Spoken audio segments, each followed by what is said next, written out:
When people think of Bangladesh, they often think of its vast rural and agricultural land, making up over 60% of the country. But a majority of the country's opportunities lie in the factories and the cities.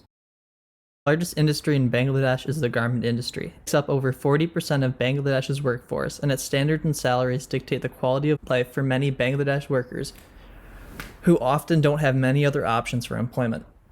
Fast fashion is defined as inexpensive clothing produced rapidly by mass market retailers in response to the latest trends. It is a controversial industry that has global social, economic, and environmental impacts.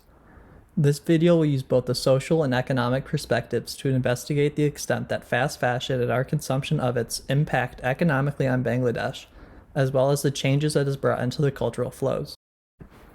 To do so, we need to ask, how bad are the labor conditions? How much are they paid, and is that livable? What is the economic effect, and what is the social effect? A tragic example of the terrible conditions of fast fashion is the Rana Plaza. It was a factory that collapsed, killing 1,134 people. It was a preventable tragedy that brought some spotlight to the issues and labor conditions of fast fashion, most of which have yet to be fixed. The average salary of a garment worker is 3,000 taka. A livable wage has been classified as 5,000 taka per month. That salary is not nearly enough for a garment worker to sustain themselves or their families. This statistic came from an article called A Study of Major Causes of Labor Unrest and Its Effect on the RMG Sector of Bangladesh. This source caused me to investigate the economic disparity of garment workers and which companies perpetuate it. It also clearly demonstrated the economic crisis garment workers are facing. Bangladesh, as a country, is extremely reliant on the fast fashion industry. It has over 5,000 factories in the country, and with garments being the largest export, Bangladesh is reliant on the industry being as profitable as it can be, often to the detriment of its own citizens. Fast fashion not only affects its workers, but it has socially changed the world. Globally, it promotes a throwaway culture that is detrimental to our environment. In Bangladesh, it creates an expendable workplace culture and furthers economic inequality. Fast fashion is dangerous and impeding its spend for its workers. It has served as a place for the beginning of a feminist movement. Women are working at higher rates than ever. The United States, a global average of percent of women in the workplace, has been falling over the last 20 years, while Bangladesh's has been steadily rising. This illustrates the growing social change and feminist movement that's hitting Bangladesh. Gender equality is spreading, and women in the workplace are greatly responsible for that. While workers in the garment industry have seen improvement in their treatment, the garment industry is still holding its workers back and preventing the needed social change.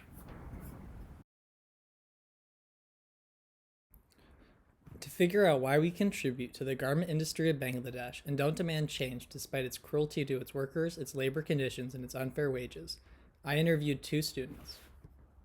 My name is Greg Glasser. I'm a freshman here at Michigan State University. Hi, I'm Andrew Goodwin. How often do you purchase fast fashion? I'd say about once every 2 weeks. A couple months.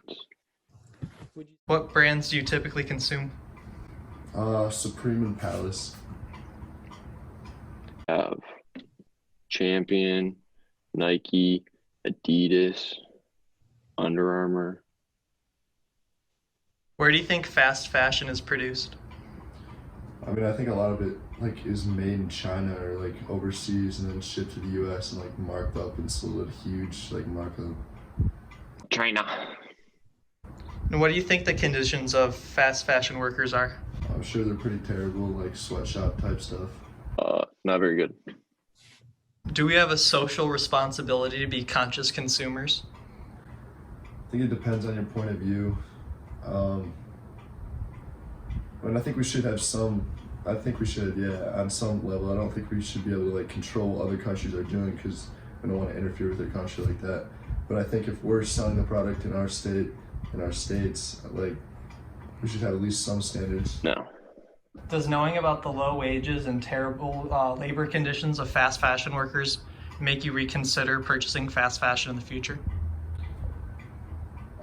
Not really, because where else would I get fast fashion? There's really no other option. If there was another option that didn't include sweatshops and terrible working conditions, I'd definitely go there. But there's really no other option right now, so probably not. Buying whatever's cheap. Bangladesh is one of the largest exporters of fast fashion. What do you think we as consumers should do to help the garment workers? I mean, I think we could tariff the goods that are coming in to punish the government, I guess, and try to force them to like have better working conditions. I mean, we could try like a diplomatic approach, like just try talking to them. But Fair wages and improvements on working quality or conditions. The fast fashion industry changing, its workers still suffer from unlivable wages, poor labor conditions, and unfair treatment. Bangladesh is making strides towards social equality as a result of women working hard in the garment industry, not as a result of the industry itself. Fast fashion will continue to be detrimental to Bangladesh's people until they are paid fair wages for their labor. Until then, the global exploitation of Bangladesh will continue.